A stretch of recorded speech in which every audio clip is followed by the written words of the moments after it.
লক্ষ্য তো যেহেতু আমরা যখন টিম করা হয়েছিল আমাদের ম্যানেজমেন্ট থেকে এবং প্রত্যেক প্লেয়ারদের মধ্যে একটা কথাই হচ্ছিল যে আমরা চ্যাম্পিয়নশিপের জন্য খেলবো, বাট অবভিয়াসলি গ্রুপ পর্ব ধরে ধরে তো আমরা যেহেতু এখন ফাইনালে এসেছি তো আসলে আর কোনো সেকেন্ড থট নাই, অবশ্যই আমরা ম্যাচটি জেতার জন্যই খেলবো। আসলে আমার জানা নেই এই ব্যাপারে, একদমই জানা নেই। কারণ আমি আসলে একটু আগে যে কোশ্চেনটা এসেছিল রাজশাহীর অতীত নিয়ে, যেটা হলো আমরা রাজশাহী কিংস একবার রানার্স আপ হয়েছিলাম, আমি অ্যাসিস্ট্যান্ট কোচ ছিলাম সেখানে। রাজশাহী রয়্যালস আমরা চ্যাম্পিয়ন হয়েছিলাম, আমি টিম ম্যানেজার ছিলাম। সো সেই পুরনো স্মৃতি আমার সঙ্গে আছে। বাট আপনি যে কোশ্চেনটা করলেন আসলে কোয়ালিফায়ার ওয়ান হারার পরে কেউ চ্যাম্পিয়ন হয়েছে কিনা, আমার আসলে একদমই আইডিয়া নেই সেটা সম্পর্কে আইডিয়া রাখতেও চাই না আসলে। আমার কাছে মনে হয় আমরা নতুন একটা দিন, নতুন একটা ম্যাচ, এবং আকবর যেটা মেনশন করলো যে শুরু থেকে একটা স্বপ্ন নিয়ে আমরা যাত্রা শুরু করেছি, step by step last stage, এবং সেকেন্ড থটের সুযোগ নেই। আর কে কী করেছে, কে কী হয়েছে সেটা আসলে অতীত আর চিন্তা করতে চাই না।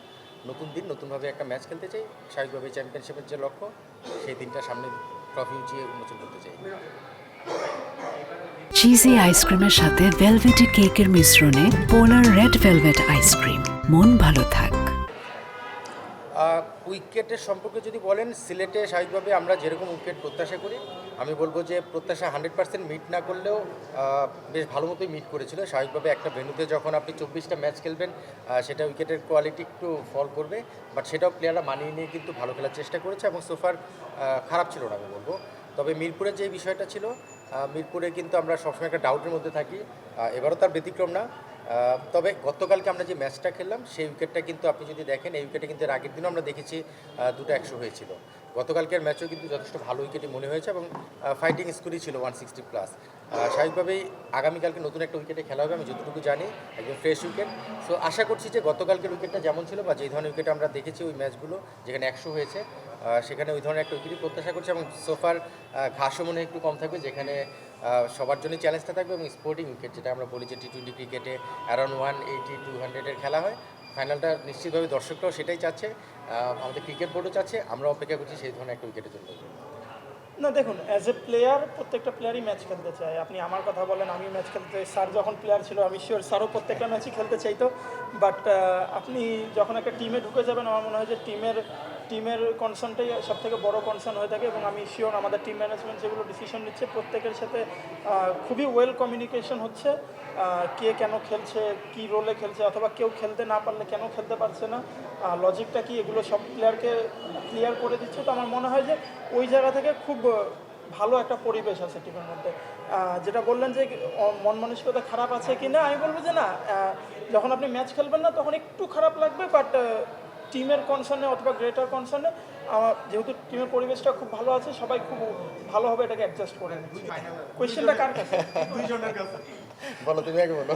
না দেখুন, আমার মনে হয় যে এটা তো আসলে আমাদের হাতে নেই। এটা আমার মনে হয় যে মিডিয়াদের জন্য এবং ফ্যানদের জন্য অনেক ভালো একটা বিষয় হয়ে থাকে প্রত্যেক বছরই, বাট বিভিন্ন কারণে হয়তো এটা হয়ে উঠতে পারেনি। বাট আশা করি নেক্সট ইয়ার থেকে এটা আর এই প্রবলেমটা আবার হবে না কখনো, ইনশাল্লাহ।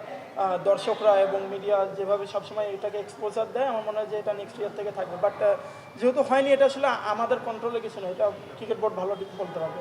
তবে আমি এটার সঙ্গে একটু রিলেট করতে পারি।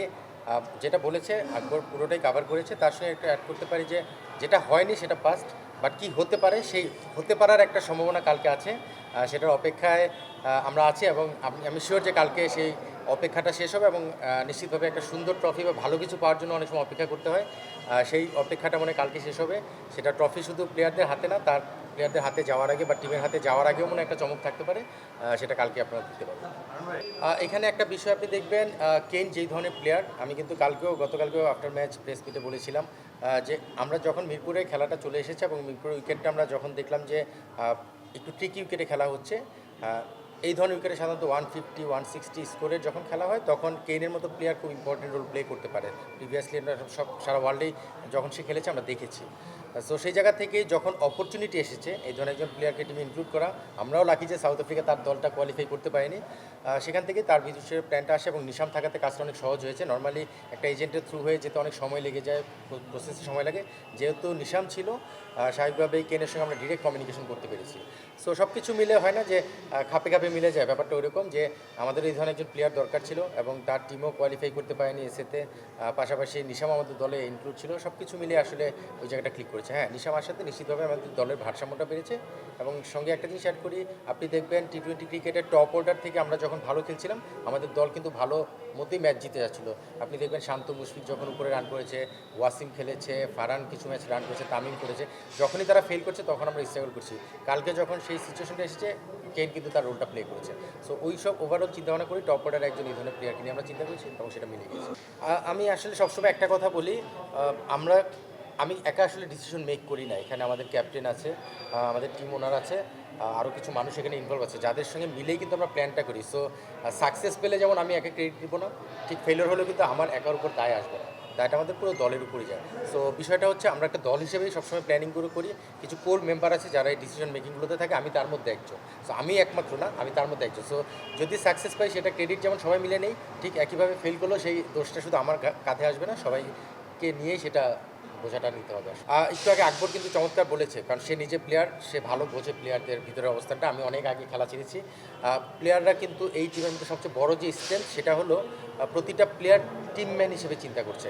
এখানে রিপন খেলতে পারছে না, আমি যেটা বললাম আকবর জাস্ট এক ম্যাচ আগেই ম্যান অফ দ্য ম্যাচ, পরের ম্যাচে ড্রপ, এক ম্যাচ খেলতে পারেনি খেলার পরেই। আবার দেখা যাচ্ছে যে মুরাদ একটা ম্যাচে ভালো বোলিং করলো, গত ম্যাচে আবার মুরাদ খেলতে পারেনি। সো এই যে কিছু স্ট্র্যাটেজিক প্ল্যানগুলো আমরা করছি যেটা আমাদের টিম কম্বিনেশন বা জেতার জন্য। সো রিপন খেলতে পারেনি, বাট আপনি যদি কালকে রিপনের অ্যাক্টিভিটিসগুলো দেখেন মাঠের মধ্যে, সেখান থেকে আপনি বুঝবেন যে সে মানে পুরোটা কিন্তু ডেডিকেটেড টিমের জন্য। সো যেই খেলুক যেই না খেলুক বাইরে থাকুক, সবাই জানে যার রোলটা কী, সে খেললে তার রোলটা কী, যদি না খেলে সেখানেও তার রোলটা কী, অ্যাজ এ টিমম্যান হিসেবে কীভাবে পার্টিসিপেট করতে হবে। সো আমার মনে হয় যে এটা একটা গুড এনভায়রনমেন্ট, যেই কারণে আজকে দলটা এসেছে। মোটেও না, অনেস্টলি পার্সোনালি আমি অনেক এনজয় করি ফিল্ডিং করা। আমার মনে হয় যে যখন টিম করা হয়েছিল তখন হান্নান স্যার আমাকে বলে দিয়েছিলেন যে সম্ভবত মুশফিক ভাই কিপিং করবে মোস্ট অফ দ্য টাইম, তো তোমাকে ফিল্ডিং করতে হবে। তো আমি এবং খুব ভালো, কারণ আমি এর আগেও অনেক জায়গায় ফিল্ডিং করেছি এবং আপনি দেখুন এনসিএল বলেন বা বিসিএল বলেন, অনেক জায়গায় কিপিং করি, তো ওই জায়গায় ফিল্ডিং করা হয় না। তো বিপিএলে ফিল্ডিংয়ের সুযোগ আসছে, তো আমার মনে হয় যে এটা আমার জন্য একটা ভালো জিনিস, টু শোকেস যে আমিও ভালো ফিল্ডিং করতে পারি। তো আমিও অলওয়েজ এনজয় করি এবং এটা নিয়ে মানে বিন্দুমাত্র রিগ্রেট নেই। প্রথমে যদি বলি, আমি দেশের নাগরিক, দেশের জন্য যেটা ভালো হবে সেটার পক্ষে আমরা সবাই। এখন দেশের যারা কর্তা তারা যদি কোনো সিদ্ধান্ত নেয় সেটা দেশের ভালো চিন্তা করে, সেই নাগরিক হিসেবে আমাকে সেটা মেনে নিতে হবে, অ্যাপ্রিসিয়েট করতে হবে। সেটা একটা বিষয়। আপনি যদি ক্রিকেটার হিসেবে আমাকে বলেন, আমি নিজে ওয়ার্ল্ড কাপ খেলেছি, যদিও টি-20 না, ওয়ানডে ওয়ার্ল্ড কাপ খেলার যে স্বপ্ন, এটা অন্যরকম একটা ফিলিংস, ইমোশনের ব্যাপার, এবং পাশাপাশি নিজেকে পারফর্ম করার অনেক কিছু বিষয় থাকে। সো ওই জায়গা থেকে অ্যাজ এ প্লেয়ার মন খারাপ করার বিষয়। আর সিলেক্টর হিসেবে, সিলেক্টররা তো বেসিক্যালি টিম সিলেকশন করে, যে সিলেকশন যারা করে সেটা ডিফারেন্ট বিষয়। আসলে সিলেক্টর বা প্লেয়ার ওই সব কিছুর বাইরে আমি সবার উপরে যেটা দেখতে চাই বাংলাদেশ, যে বাংলাদেশের একজন নাগরিক হিসেবে আমার দায়িত্ব দেশ যেটা চায় সেটার সঙ্গে তাল মিলিয়ে সেটাকে সাপোর্ট করে এগিয়ে যাওয়া। সো গভর্নমেন্ট ডিসিশন, আমাদের উপদেষ্টা অলরেডি মেনশন করেছেন, এটা গভর্নমেন্টের ডিসিশন, সেখানে আসলে আমাদের সাইড থেকে আর বলার কোনো কিছু থাকে না। বাট তারপর আমাদের বোর্ড প্রেসিডেন্ট রুল ভাই যেটা বলেছেন, উনি আবার চেষ্টা করবেন। So let's see, hope for the best. আসলে কি হট ফেভারিট ছিলাম? আচ্ছা, আমাদেরকে ফেভারিটের কাতারে আসলে আপনারাই ফেলেছেন। তবে কাগজে কলমে দল হিসেবে পারফর্ম কেমন করবো সেটার চেয়েও বেশি ছিল আমাদের টেবিল ওয়ার্কের কারণে, হয়তো বা আমাদের টিম কম্বিনেশনের কারণে। আসলে মাঠের খেলায় যদি কাগজে কলমে দেখেন, আমাদের চেয়েও আরও বেটার হয়তো কোনো টিম ছিল। ইভেন আমি যদি বলি, গতকালকে সিলেট টিমটা কিন্তু যথেষ্ট ব্যালেন্স একটা দল ছিল। সো কোনো দলকে আপনি ছোটো করে দেখতে পারবেন না। আর চট্টগ্রাম যে দলটা যাদের সামনে ফাইনাল খেলবো, জাস্ট এক ম্যাচ আগে কিন্তু তাদের সামনে হেরেছি এবং 3বার ফেস করে 2বার হেরেছি। সো সেই দলটাকেও ছোটো করার কোনো সুযোগ নেই। সো আমার মনে হয় যে টি-20 ক্রিকেটে বড় ছোটো নেই, হট ফেভারিট হয়তো কাগজে কলমে অনেক সব বিচার করা যায়, বা টি-20 ক্রিকেটে নেবার ওই দিনটা ওই সময়টা কীভাবে আসে এবং সেটাকে কীভাবে গিয়ে ডিল করতে পারে। সঙ্গে একটা জিনিস আমি সবসময় বিলিভ করি, লাকের একটা ব্যাপার সবসময় চলে আসে, সেটা যদি আমাদের ফরে থাকে আর আমরা আমাদের চেষ্টার সঙ্গে যদি মিলে যাই, উপরে একজন আসেন, উনি তো সিদ্ধান্ত নেবেন যে আসলে কে ট্রফিটা ধরবে। এটা কি আসলে আপনি খুব বেশি বলতে পারবেন? কালকেও তো আমরা টসে হেরেছি এবং আগে ব্যাটিং করেছি। সো লাক আসলে আমি এটা বলতে চাই না, আমি বলতে চাই কিছু কিছু ঘটনা থাকে, যে ঘটনাগুলো লাকের সঙ্গে যদি ম্যাচ করে যায়। আপনি যদি দেখেন ইমনের রান আউটটা, ওটা কিন্তু বড় একটা মোমেন্টাম ছিল আমাদের জন্য। এরকম ছোটো ছোটো সাহেবজাদা ফারহানের লাইনের ওই ক্যাচটা, এরকম অনেকগুলো ছোটো ছোটো বিষয় মিলেই কিন্তু লাকটা হয়। শুধু টস দিয়ে আমি সেটা বলতে চাই না, জাজমেন্ট করতে চাই না, কারণ টসে হেরেও যে ম্যাচ জিতা যায় সেটা আমরা গতকালকেই প্রমাণ করেছি। সো টসটা এখানে মুখ্য না। আমার মনে হয় যে ভালো খেলার পাশাপাশি সঙ্গে কিছু কিছু ছোটো ছোটো জায়গায় যদি লাক ফেভার করে, তাহলেই রেজাল্ট পরে আসতে পারে। আচ্ছা, আপনার প্রথম কথায় আসি। তো আপনি যখন বললেন কথাটা তখন আমার মাথায় আসছে, বাট এর আগে আমরা এটা নিয়ে আলোচনাও করিনি এবং মাথায়ও আসেনি, তো এটা মাথায় একদমই ছিল না।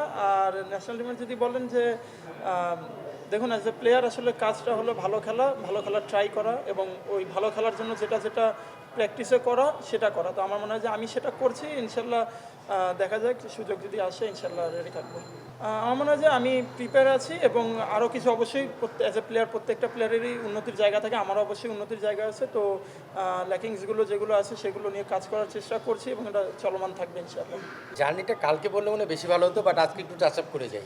জার্নিটা আমার মনে হয় যে আমি কিন্তু এর আগে কাজ করেছি ডিফারেন্ট রোলে, মানে বিপিএলও কাজ করেছি, হেড কোচ হিসেবে কখনো করার সুযোগ হয়নি। এবার যখন করতে আসলাম আমি লাকি যে আমার টিম ওনার থেকে শুরু করে টিমের টপ ম্যানেজমেন্ট যারা, মানে আমরা তো মাঠে দেখা যায় আমাদেরকে, স্ক্রিনের বাইরে যারা কাজ করছেন তাদের যে সাপোর্টটা অ্যাজ এ হেড কোচ আমি পেয়েছি, এটার জন্য আমার মনে হয় স্পেশাল থ্যাঙ্কস ওনারা পেতেই পারেন।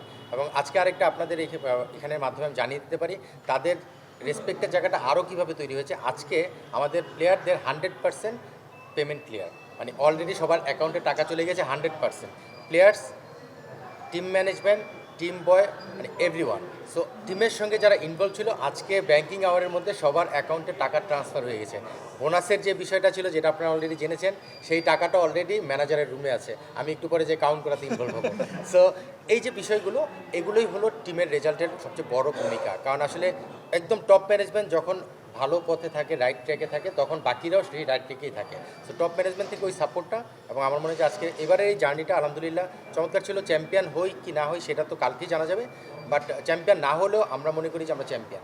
অন্তত আপনাদের মাধ্যমে এবং ক্রিকেট বোর্ডের যারা বিভিন্ন ডিপার্টমেন্ট আছেন তাদের কাছ থেকে আমরা যে ফিডব্যাক পেয়েছি যে আমরা অর্গানাইজ ডিসিপ্লিন, এটাই মনে হয় চ্যাম্পিয়ন।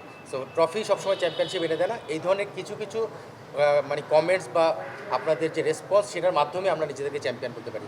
সো কালকে ট্রফি ধরার আগের যদি আপনি আমাকে জিজ্ঞেস করেন যে আমাদের টিমের ওভারঅল জার্নি, আমরা চ্যাম্পিয়ন অলরেডি হয়ে গেছি আপনাদের সবার কাছে। For more updates, subscribe to our YouTube channel and click on the bell icon. Follow us on Facebook and Instagram. Download T-Sports app to enjoy exciting games and highlights. Visit tsports.com.